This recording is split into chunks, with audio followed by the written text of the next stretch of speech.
जीवन की सबसे बड़ी सच्चाई है मृत्यु, लेकिन मनुष्य उससे आंख चुराता है। हम सब भाग रहे हैं एक ऐसी दौड़ में जहां अंत कब्रिस्तान है, लेकिन हम कभी रुक कर नहीं देखते कि वहां क्या है। हम जीवन को समझना चाहते हैं, लेकिन जीवन को समझने के लिए मृत्यु को समझना आवश्यक है।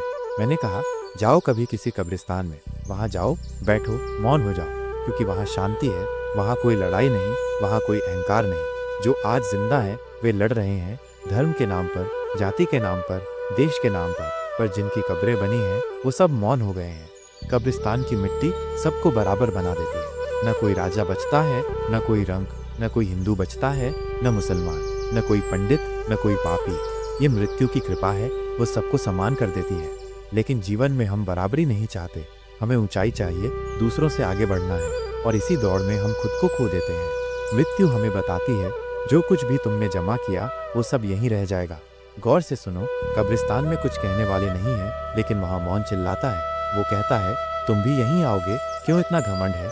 कब्रिस्तान याद दिलाता है, जो भी तुम कर रहे हो, यदि वो प्रेम से नहीं, ध्यान से नहीं, तो सब व्यर्थ है। मृत्यु सिखाती है कि जीवन एक अवसर है जागने का, प्रेम करने का, ध्यान में उतरने का। लेकिन हम उस मौन से डरते हैं, इसलिए कब्रिस्तान को अपशगुन मानते हैं। हम जीवन में जिंदा लाशें बने घूम रहे हैं, न भीतर कोई प्रकाश, न मौन। सच्चा सन्यासी वो है जो मृत्यु से पहले मर जाए, अहंकार में, कामना में, लोभ में मर जाए और शुद्ध प्रेम बन जाए।